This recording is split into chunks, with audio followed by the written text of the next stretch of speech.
gracias por su participación. Mi nombre es Carolina Conlon y junto con la doctora Jimena Cerezo formamos parte del grupo multidisciplinario de enfermedad inflamatoria intestinal del Hospital Posadas y somos miembros del grupo GADECU de enfermedad de Crohn y colitis ulcerosa Argentina. Hace unos meses nos incorporamos a la institución para iniciar el grupo de estudio de enfermedad inflamatoria intestinal. La idea de esta charla es darle un conocimiento acerca de esta patología. La enfermedad inflamatoria intestinal es una enfermedad crónica secundaria a una respuesta inmune no controlada en la mucosa gastrointestinal, con manifestaciones inespecíficas y heterogéneas gastrointestinales y sistémicas asociadas a múltiples complicaciones. Dentro de la enfermedad inflamatoria intestinal encontramos la enfermedad de Crohn, la colitis ulcerosa y la colitis no clasificable. La colitis ulcerosa es una enfermedad crónica que afecta a la mucosa del colon. Este puede presentar afectación en diferentes tramos, principalmente en diferente extensión de la misma, pero siempre el comienzo es a nivel distal, o sea, desde el recto hacia proximal, y puede afectar diferentes tramos, o todo el colon, que sería la colitis extensa o pancolitis. Se caracteriza por alternar periodos de actividad e inactividad. En cambio, la enfermedad de Crohn es una enfermedad crónica, pero que puede afectar desde la boca al ano cualquier tramo del tubo digestivo. Una de las características es la afectación irregular o segmentaria de las lesiones, las cuales no se limitan solamente a la mucosa, sino que tienen una afectación transmural de la pared intestinal. La colitis no clasificable es aquella en la cual los pacientes presentan evidencias clínicas y endoscópicas de enfermedad inflamatoria que afectan al colon, pero sin evidencia histológica que permita definirlas entre enfermedad de Crohn y colitis ulcerosa. La colitis indeterminada es aquella en la cual, una vez realizada la colectomía, los patólogos, aún con la pieza quirúrgica, no pueden definir el diagnóstico diferencial entre colitis ulcerosa y Crohn. En cuanto a la epidemiología, la enfermedad inflamatoria tiene una prevalencia de 150 a 550 habitantes cada 100.000. Es mayor en zonas urbanas que en zonas rurales. Tiene una incidencia de 6 a 8 casos nuevos cada 100.000 habitantes por año. Y tiene dos picos de afectación que son la segunda y la cuarta década de la vida. La enfermedad inflamatoria tiene una distribución igual en ambos sexos, ¿sí? Y la colitis ulcerosa es más frecuente que la enfermedad de Crohn, un 67 a un 33%. Aunque en el último tiempo se vio que hay un aumento de los casos de enfermedad de Crohn y esto genera la relación entre colitis ulcerosa 2 a 1. La colitis y la colitis ulcerosa y la enfermedad de Crohn han presentado un incremento en los últimos años, y las mayores tasas de incidencia y prevalencia se han observado en el norte de Europa, en el Reino Unido y en América del Norte. En América del Sur, la incidencia es de 1 cada 1,2 a 4 habitantes cada 100.000 y la prevalencia de 20 a 100. En cuanto a la etiología, es desconocida. Se cree que hay una etiopatogenia multifactorial en la cual se produce en un paciente, una persona genéticamente predispuesta, la interacción de factores ambientales como el tabaquismo, el uso de antibióticos, los AINES, con una respuesta inmunológica innata y adquirida, la cual pierde tolerancia a las bacterias comensales del lumen intestinal, y esto aumenta la producción de citoquinas proinflamatorias, generando lesiones a nivel del tubo digestivo. En cuanto al diagnóstico, la importancia del diagnóstico precoz es para poder iniciar de forma rápida el tratamiento y de esa manera disminuir las complicaciones.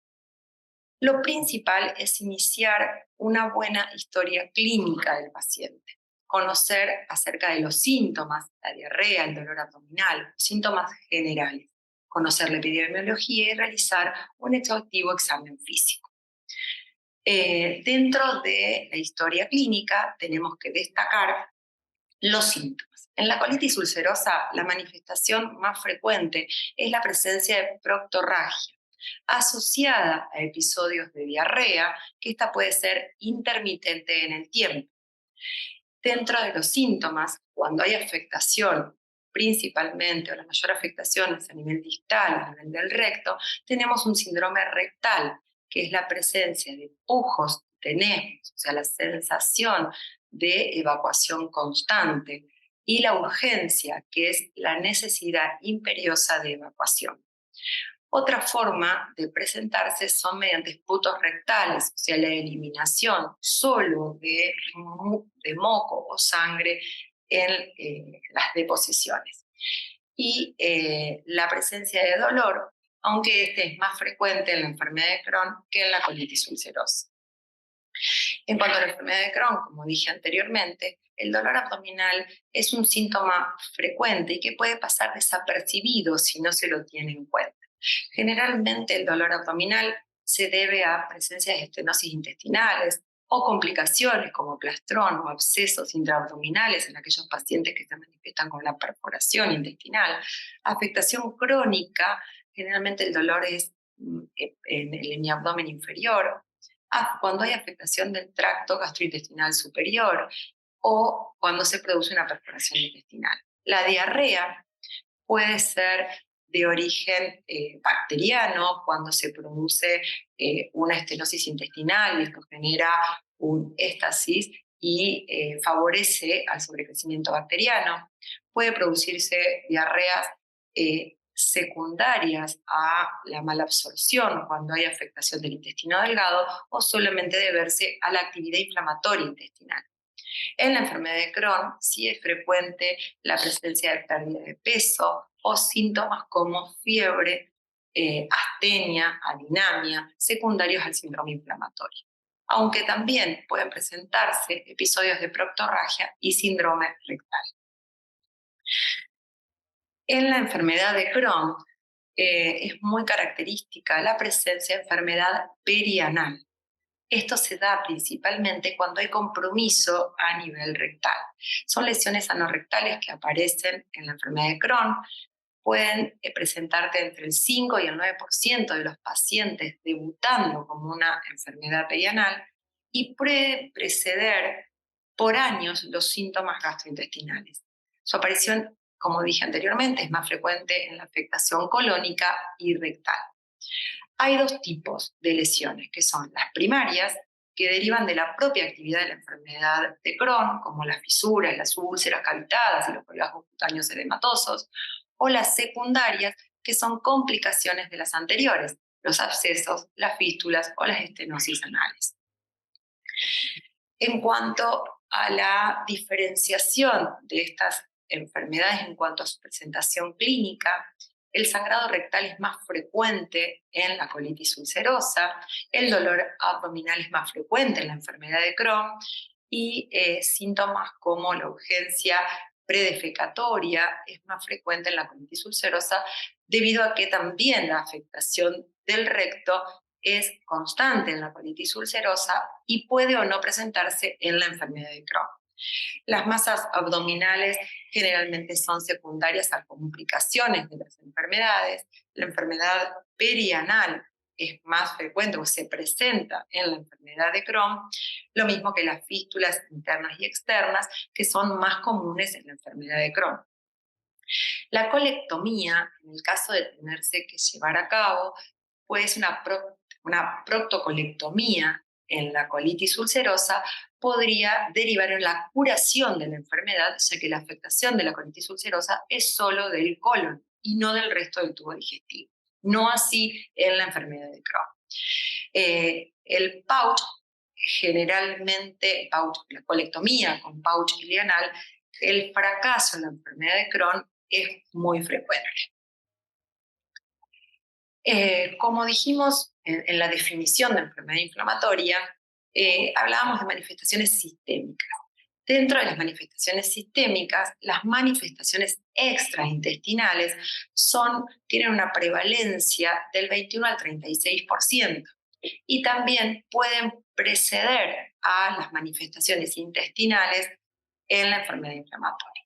De las más frecuentes son las artropatías, ¿sí? Que pueden ser axial o periférica. Dentro de las axiales, la sacroileitis o la espondilitis.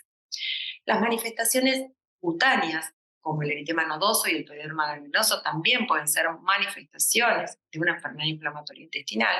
Las manifestaciones oculares, como la uveitis y la episcleritis. Y en cuanto a las manifestaciones hepatobiliares, la colangitis esclerosante primaria es una de las manifestaciones a tener en cuenta. Por eso es la importancia del abordaje multidisciplinario de la enfermedad inflamatoria intestinal.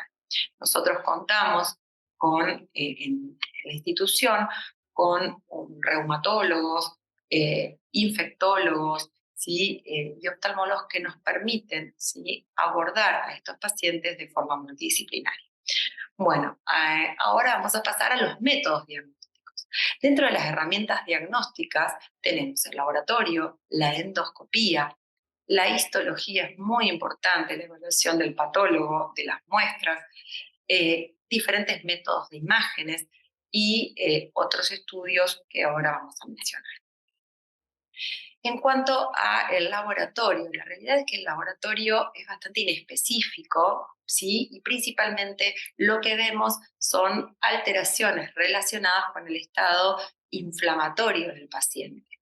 Siempre es importante pedir un laboratorio completo, con hemograma, perfil de hierro, albúmina, ¿sí?, para poder llevar a cabo una evaluación del perfil nutricional del paciente. Los reactantes de fase agudos, como la eritrosedimentación y la PCR, sirven no tanto para el diagnóstico, sino principalmente para el seguimiento de los cuadros agudos del paciente. Y están muy relacionados con los casos de gravedad, aunque hay excepciones, como por ejemplo la rectitis, en los cuales, a pesar del paciente estar activo, ¿sí?, la PCR se encuentra casi en valores normales. En cuanto a la calprotectina en materia fecal, tiene una buena relación con índices endoscópicos de actividad. Es útil para monitorizar a los pacientes y evaluar la respuesta al tratamiento. Permite predecir recaídas, o sea, es importante tener en cuenta que un valor aislado de calprotectina no tiene una significancia diagnóstica, por lo cual se debe realizar una curva de la misma, porque esto nos permite, si en un paciente venía con calprotectinas bajas y vemos que viene en leve ascenso, predecir las recaídas. Pero carece de especificidad para discriminar entre diferentes tipos de inflamación a nivel colónico. En cuanto a los anticuerpos anticitoplasma de neutrófilos perinuclear y los antisaccharomyces, o sea, los ANCA-P y el ASCA, lo que tenemos que tener en cuenta es que no todos los pacientes van a tener presente estos anticuerpos, pero en caso de estar presentes los mismos, el ANCA-P se presenta en un 60% en la colitis ulcerosa y el ASCA en un 50 a 80% en la enfermedad de Crohn. Pero pueden ambos estar presentes tanto en la colitis ulcerosa como en la enfermedad de Crohn. Siempre es importante, tanto en el diagnóstico como en los episodios de recaídas, estudiar la materia fecal, realizar coprocultivos, coproparasitológicos y toxina para Clostridium difficile. En cuanto a la endoscopía, bueno, la endoscopía es el método diagnóstico para la enfermedad inflamatoria intestinal. Siempre se debe pedir una videocolonoscopía con ilioscopía. Eso es importante. La colonoscopía nos sirve tanto para el diagnóstico como para el manejo, el pronóstico y la vigilancia de la enfermedad inflamatoria intestinal. Como principal objetivo es evaluar la mucosa, poder definir la extensión y evaluar qué actividad inflamatoria tiene en ese momento la patología. En cuanto a las biopsias, se deben tomar biopsias por segmento, se deben tomar biopsias de recto, de colon izquierdo, de colon transverso, colon ascendente y ciego, y siempre debe realizarse biopsias de él. Las mismas, no solamente vamos a evaluar la histología para el diagnóstico de la enfermedad inflamatoria, sino que debemos solicitar evaluación, ¿sí?, para determinar la presencia o no de citomegalovirus, que puede ser un causante de reactivación o una causa de no respuesta al tratamiento. Y además nos permite, por supuesto, realizar diagnósticos diferenciales, como la colitis infecciosa, las colitis isquémicas o las colitis inducidas por fármacos o radiación. Otro uso de la videocolonoscopía es en aquellos pacientes que tienen riesgo aumentados de cáncer de colon para realizar la vigilancia. En los pacientes con enfermedad inflamatoria, la vigilancia inicia a partir de los 8 años del diagnóstico, o en los pacientes que tienen asociada una colangitis esclerosante primaria, el inicio de la vigilancia comienza en el inicio del diagnóstico de la colangitis esclerosante.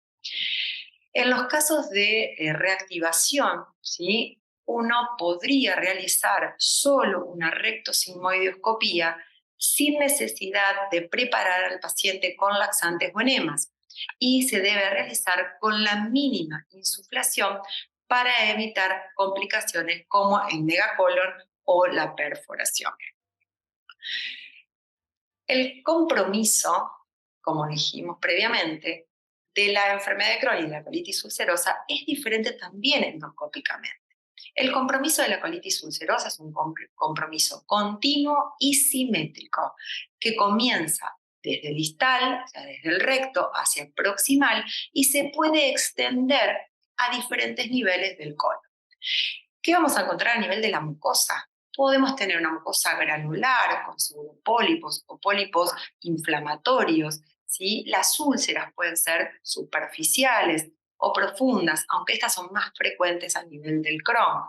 Puede haber pseudopólipos, no tenemos estenosis, y en caso de presentarse una estenosis a nivel del colon en una colitis ulcerosa, debemos diferenciar entre una patología maligna como el cáncer de colon.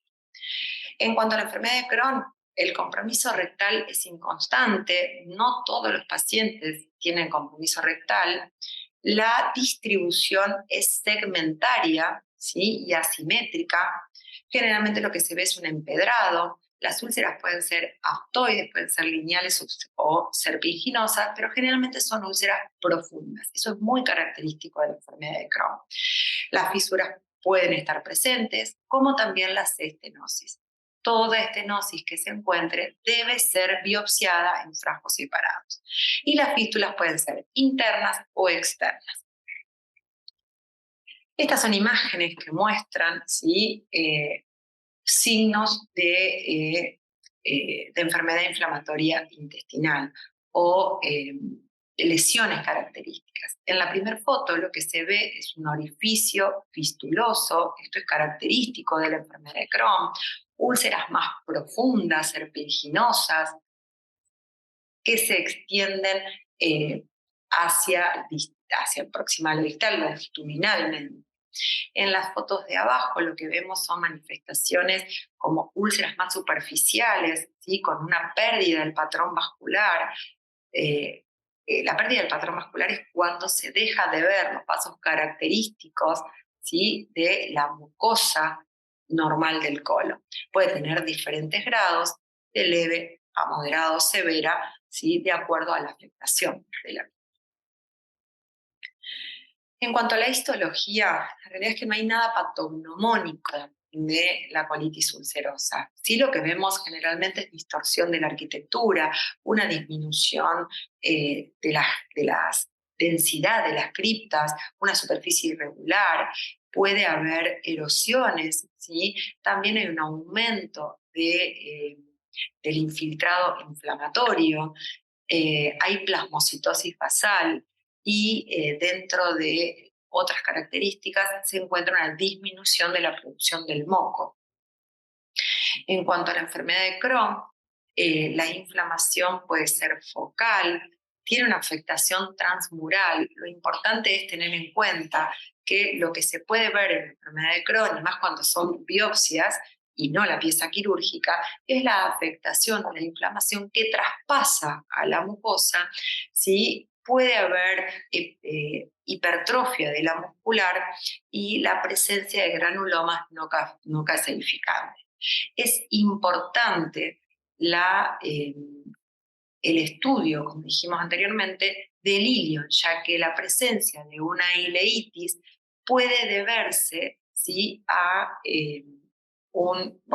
nos permite diferenciar entre colitis ulcerosa y enfermedad de Crohn, salvo en aquellos casos donde la inflamación en la colitis ulcerosa es de todo el colon, que puede haber una ileitis por reflujo que no sería por enfermedad de Crohn. Después tenemos diferentes métodos diagnósticos complementarios a la endoscopía, como son los métodos diagnósticos por imágenes. Esto nos permite principalmente evaluar las complicaciones de la enfermedad inflamatoria. Dentro de estos tenemos, la placa de tórax. Esto es principalmente utilizado en las urgencias para descartar el megacolon tóxico, la perforación o un síndrome oclusivo. Tenemos también un método de fácil alcance, que es la ecografía intestinal, pero lo que tenemos que tener en cuenta es que este método es operador dependiente, por lo cual es importante que cuando hablamos de ecografía intestinal esté hecha por un ecografista entrenado. Dentro de los hallazgos ecográficos tenemos engrosamiento de la pared de más de 3 milímetros, presencia de estenosis, formación de fístulas, alteraciones de la grasa mesentérica y aumento del tamaño de los ganglios mesentéricos. Esto es muy útil principalmente en la enfermedad de Crohn y más cuando hay una afectación principalmente del ilion o del colon derecho. La ecografía intestinal con Doppler, esto nos permite diferenciar estenosis hipervasculares, que nos habla de una inflamación aguda, de segmentos hipovasculares que nos hacen pensar más en fibrosis. En cuanto a los tomográficos, los hallazgos son similares, pero a la ecografía hay un realce de la mucosa y engrosamiento de la pared de la enfermedad aguda de más de 3 milímetros, alteraciones de la densidad de la grasa adyacente, edema transmural, ¿sí?, que corresponde a una capa hipodensa ubicada entre el músculo y la mucosa, y modificación de los vasos ciliares. En la enfermedad crónica lo que se puede ver principalmente son adenopatías mesentéricas, edema de la grasa mesentérica, formación de estenosis como resultado de la inflamación asociada a engrosamiento mural y el depósito de grasa intramural que dan a la pared una apariencia trilaminar o en escarapela. Ahí mostramos, como muestra la flecha, es esa imagen en escarapela o que diferencia las diferentes capas, ¿sí?, del ilion distal. En cuanto a la resonancia de abdomen, pelvis y la enteroresonancia, siempre debe usarse con contraste endovenoso, ¿sí? La ventaja con la tomografía es la disminución en la exposición a los rayos, ya que estos pacientes van a tener generalmente realizados estudios frecuentemente. La enteroresonancia se utiliza para definir si hay afectación o no del intestino delgado, principalmente en la enfermedad de Crohn. Además, también nos permite identificar la localización, la extensión y la actividad de la enfermedad. La resonancia pélvica se utiliza para evaluar, la realidad es que lo que se pide es pelvis y periné, ¿sí?, porque nos permite evaluar fístulas o abscesos, ¿sí?, y es superior a la ecoendoanual y a la tomografía. Imágenes muy similares a las de tomografía, donde se ve el engrosamiento de la pared, edema mural y realce con la administración de contraste endovenoso.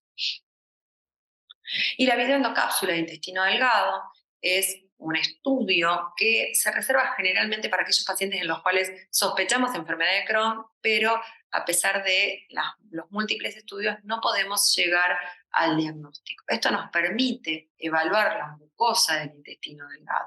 Siempre hay que tener en cuenta que se debe pedir una una endocápsula de intestino delgado, habiendo descartado por enteroresonancia la presencia de estenosis, que sería una contraindicación para el uso de este método. Bueno, y ahora, una vez confirmada la enfermedad inflamatoria, iniciamos su viaje al tratamiento. Ahora va a hablar Jimena. Bueno, gracias a todos por estar ahí. Bueno, una vez, como bien decía la doctora Conlon, hemos confirmado el diagnóstico de la enfermedad inflamatoria. Probablemente a veces lo importante de hacer el diagnóstico es el tiempo, porque existe lo que nosotros llamamos una ventana de oportunidad terapéutica para iniciar el tratamiento lo antes posible y evitar las complicaciones de esta enfermedad. ¿Sí? Por eso siempre es importante, esto es la sospecha diagnóstica y la derivación oportuna, ya sea el gastroenterólogo y dentro de los mismos gastroenterólogos a los gastroenterólogos especializados en la enfermedad, porque es una enfermedad compleja, muchas veces de difícil manejo, y retrasar el tratamiento puede traer complicaciones a largo plazo. Bueno, como bien decíamos, una vez que hemos confirmado, ya tenemos hecha la ileocolonoscopía, hemos tomado las biopsias, ya sabemos que el paciente tiene una enfermedad inflamatoria, pasamos a clasificarlo. Las clasificaciones, acá tenemos clasificaciones relacionadas con la extensión y también otro tipo de clasificaciones. La clasificación de Montreal es la que más universalmente se utiliza, nos permite ver la extensión de la colitis ulcerosa, hacia solamente la afectación del recto, recto sigma, colon izquierdo o extensa y la pancolitis ulcerosa. En cuanto a la enfermedad de Crohn, también tenemos la clasificación de Montreal, donde no solamente se tiene en cuenta la localización de la afectación por la enfermedad, sino también la edad del diagnóstico y el comportamiento de la enfermedad. Si se trata solamente de una enfermedad a nivel luminal, si es una enfermedad inflamatoria solamente, o si tiene ya complicaciones como estenosis o fístulas. Y por supuesto la determinación de la presencia o no de patología perianal que tiene otro tipo de manejo a la hora de hacer el tratamiento. En cuanto a la actividad clínica, siempre es importante, como bien dijimos en la definición de la enfermedad, que esta enfermedad cursa con brotes y remisiones. O sea, la enfermedad puede estar inactiva durante un periodo y con actividad clínica otro. Cuando nosotros tenemos un paciente donde ya confirmamos el diagnóstico, tenemos que medir qué grado de actividad clínica para definir de esa manera el tratamiento. Si va a ser un tratamiento de tipo oral, si es un tratamiento endovenoso, si el paciente requiere o no internación.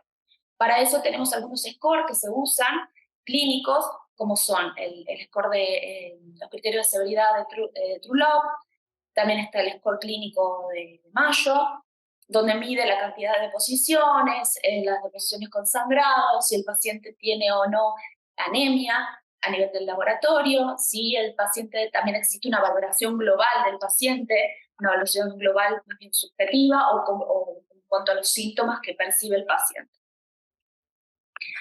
Eso principalmente para la colitis ulcerosa. Y para la enfermedad de Crohn también tenemos algunos otros índices como el CDAI y el índice de Harvey-Bradshaw, que es el que principalmente usamos porque es el menos extenso y nos permite rápidamente clasificar al paciente con un riesgo, una actividad clínica leve, moderada o severa.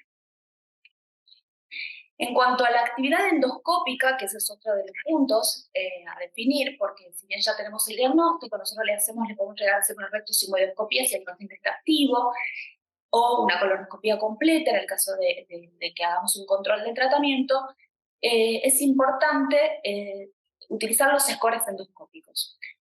Lo importante de esto es para tratar de todos utilizar el mismo idioma y evitar de esta manera las subjetividades y las cuestiones que tengan que ver con el operador, ya que de esta manera un médico recibe una colonoscopía y de esa forma podemos definir exactamente la actividad que tiene la enfermedad en ese momento para definir qué tratamiento vamos a hacer. El score endoscópico de Mayo es el más utilizado, aunque hay otros scores que hoy en día también se están utilizando. Esto mide tiene diferentes grados, que es la severidad, que es Mayo 0, Mayo 1, 2 y 3, de acuerdo a la cantidad de afectación que tenga. Si existe solamente eritema o pérdida del patrón vascular en la mucosa, Si existe friabilidad, si existe ulceraciones o sangrados espontáneos, eso ya nos habla de un mayo 3. Después tenemos, bueno, el U6, que es otro score endoscópico o índice endoscópico, que también mide la cantidad de la afectación de la mucosa, el sangrado y las extensiones de las úlceras. El CES-CD, que es el score utilizado para Crohn, mide las mismas características que estábamos hablando anteriormente, pero la mide por segmento.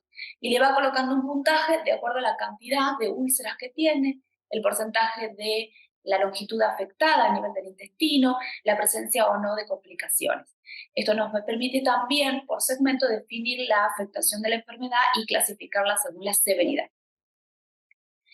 Bueno, y ahora la idea era hablar un poquito del tratamiento, si bien como dijimos, derivar al gastroenterólogo especializado es fundamental, saber que los objetivos de como se trata de una enfermedad crónica, que no existe una cura definitiva, pero sí un tratamiento para evitar las recaídas de la enfermedad, los objetivos siempre se va midiendo por etapas. El primer objetivo de nuestro tratamiento siempre es aliviar los síntomas del paciente, es decir, atacar lo que sería la actividad clínica. ¿Sí? Y para eso decíamos que teníamos que ver el número de deposiciones y de acuerdo a eso definir el objetivo del tratamiento.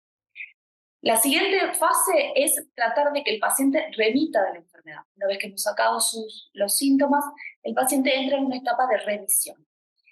Y si finalmente tenemos una respuesta a este tratamiento que hemos instaurado, ya sea el tipo de tratamiento que hayamos elegido, tenemos que lograr el mantenimiento de la remisión, es decir, evitar que el paciente recurra. Cuando nosotros vamos a decidir cómo vamos a hacer la inducción a la remisión, es decir, cómo vamos a intentar que el paciente mejore clínicamente, tenemos que tener varias cosas en cuenta. Por eso mismo es que hablábamos de estas clasificaciones, porque nos permite ver cuán extensa es la enfermedad, cómo se está comportando la enfermedad, si es estenosante, si es victimizante. Tenemos que tener en cuenta las características clínicas generales del paciente, la edad, cuánto tiempo de evolución lleva la enfermedad, si tiene alguna otra comorbilidad que nos permita, nos dé alguna contraindicación para la utilización de ciertos fármacos. Y por supuesto realizar, como decíamos, como es una enfermedad que tiene manifestaciones extraintestinales, siempre realizar las interconsultas adecuadas para evaluar si este paciente es solo un paciente con una enfermedad inflamatoria con afectación intestinal o si también tiene alguna manifestación, por ejemplo, reumatológica, en el caso de que tengamos que elegir el fármaco relacionado con eso. Y por supuesto siempre escuchar al paciente cuál es su preferencia, porque hoy en día tenemos la opción de hacer tratamientos de tipo oral, subcutáneo y endovenoso. Bueno, cuando hablamos de tratamiento convencional, bueno, siempre pensamos en la mesalazina, por supuesto, la mesalazina es la que principalmente se usa. Sabemos que la mesalazina tiene una utilidad hoy en día solamente para la colitis ulcerosa, demostrada, ya que se libera a nivel del colon y eso genera la antiinflamación. Para inducir la remisión, generalmente utilizamos solita a la mesalazina cuando el paciente tiene una colitis ulcerosa leve y la podemos utilizar de acuerdo a la localización de la colitis ulcerosa. Si tiene más afectación a nivel rectal y tiene más síntomas rectales, la podemos utilizar no solo vía oral, sino también a través de la vía rectal con supositorios de mesalazina. La idea de esto es, como decía anteriormente, es lograr la remisión clínica del paciente. Por supuesto que tenemos que evitar aquellos momentos en los cuales se genera la utilización de dosis no terapéuticas, es decir, infradosis de la utilización de mesalazina, ya que no está comprobado que en la utilización de menor dosis induzca el mantenimiento de esa remisión y de esa manera evitar que la inflamación crónica llegue a afectar el colon de forma irreversible. Siempre tenemos que tratar de tener en cuenta que sean formulaciones que tengan una demostración de una liberación a nivel del colon, ya que comercialmente hay muchas marcas y tenemos que tratar de elegir la que más se adecua a nuestro paciente. ¿sí? Relacionado con los corticoides, que entran dentro también del tratamiento convencional, nosotros los corticoides los reservamos para aquellos pacientes que tienen una enfermedad moderada a severa. Vamos a utilizarlo de vía endovenosa si el paciente requiere una internación, o podemos utilizarlo en alguna recurrencia o recaída donde el paciente esté con síntomas moderados, que si bien no requiere una internación, pero requiere un monitoreo y un control estricto de forma ambulatoria y utilizándolo de forma vía oral. Por supuesto que los corticoides se utilizan a dosis inmunosupresoras, por lo tanto, tienen que utilizarse durante cortos periodos, monitorizados y siempre llevar profilaxis que se utilizan para el uso de corticoides a altas dosis, como ser la profilaxis para la osteoporosis o las afectaciones endocrinológicas en el caso de la utilización de calcio, de vitamina D, como también las profilaxis de complicaciones infecciosas como son la pneumocitis girovecii con TMS o Bactrim.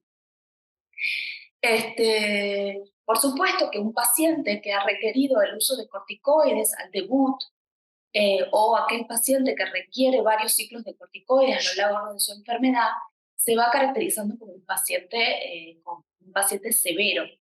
Por lo tanto, tenemos que ir planeando cuál es el tratamiento a largo plazo que vamos a utilizar con este paciente, ya que los corticoides solamente son útiles para los periodos agudos. Cuando hablamos de corticodependencia, hablamos de aquellos pacientes que para mantenerse en la remisión clínica requieren del corticoide. Por lo tanto, esos pacientes ya son candidatos a un otro tipo de tratamiento. Uno de esos tratamientos que se pueden utilizar son los inmunomoduladores, que entrarían dentro del tratamiento convencional porque son los que antiguamente o desde hace años se utilizan y que se siguen utilizando, como ser la azathioprina, la cimercaptopurina, el metrotexato en algunos casos seleccionados, y los que están en menos utilización hoy en día con el uso de los biológicos son la ciclosporina y el tacrolimus. Bueno, en cuanto a los agentes biológicos, hoy sabemos que, de acuerdo a la fisiopatología de la enfermedad, hay múltiples mecanismos de acción que se están estudiando en constante investigación, pero bueno, los que originalmente surgieron a raíz de otros estudios, más que nada reumatológicos, fueron los anti-TNF. Los anti-TNF que hoy en día utilizamos principalmente son el infliximab y el adalimumab. Hay otros como el certolizumab y el golimumab que tienen algunos usos más limitados. Lo importante siempre a la hora de definir el uso de un agente biológico es realizar lo que nosotros llamamos el checklist infectológico. Estos pacientes, como los anti-TNF, pueden reactivizar o reactivar enfermedades silentes o que el paciente tenga en forma crónica, como se va a inmunosuprimir. Es necesario siempre la visita al infectólogo para hacer una evaluación del calendario de vacunación, completar, realizar profilaxis en caso que lo requiera, ya que se solicita en líneas generales una placa de tórax, una PPD, que nos permite ver si el paciente estuvo en contacto o no con la tuberculosis, y de esa forma definir si va a necesitar profilaxis o no. Por supuesto, y otras vacunas disponibles que requieran, como la hepatitis B, la hepatitis A. Por supuesto que siempre el paciente al estar con una patología ya de que por sí lo inmunosuprime tiene que recibir la profilaxis para la gripe, ahora para el COVID, también para la neumonía. O sea que la visita al infectólogo entra dentro del equipo multidisciplinario a cargo de este tipo de enfermedades. Existen algunas contraindicaciones para el uso de estos anti-TNF, como esto que estábamos hablando, una infección activa, conocida del paciente, que existen infecciones más severas como abscesos, que requieran también alguna intervención de tipo quirúrgica, la insuficiencia cardíaca severa, en grado severo, que hace funcionar 3-4, y un cáncer conocido por el paciente. Por eso siempre también es importante en las mujeres, ya que esta es una enfermedad que afecta a mujeres jóvenes. Tenemos que hacer la visita obligada con la ginecología para realizar el test de HPV, y el Papa Nicolau en los controles adecuados previos al inicio de estos tratamientos. Enfermedades desmielinizantes que también contraindican este uso porque pueden reactivarlas. Y existen después otras contraindicaciones que son más bien relativas, que están relacionadas más bien con digamos, las características del paciente, que sabemos que pueden tener alguna patología de tipo psiquiátrica, que puedan requerir una evaluación para ver si son pacientes que van a tolerar este tipo de tratamientos, porque como sabemos, son tratamientos que se instauran en forma crónica y que requieren de un seguimiento y una constancia a la hora de realizarlos, ya que no se pueden suspender de forma abrupta o lo que llamamos estos abandonos intermitentes de tratamiento. Como hablábamos de la fisiopatología, hoy sabemos que hay desarrollo de múltiples moléculas que van a actuar en diferentes momentos de la cascada inflamatoria. Como decíamos, los pioneros en el estudio de esto son las patologías reumatológicas, que comparten características y que a raíz de estudios se aprobaron tratamientos para el tratamiento de artritis, que hoy se estudiaron ya para el uso en este caso, del primer inflamatorio. Como bien decíamos, definir qué fármaco se va a utilizar en primera línea en nuestro tratamiento, en nuestros pacientes, o en segunda línea, a veces no es una decisión fácil de tomar porque no existen en este momento aún marcadores que nos permitan definir cuál va a ser la respuesta de nuestro tratamiento a uno a otro. Por eso siempre es importante una evaluación por el especialista para tratar de elegir el fármaco más adecuado y de esa manera tratar la enfermedad desde el punto de vista fisiopatológico.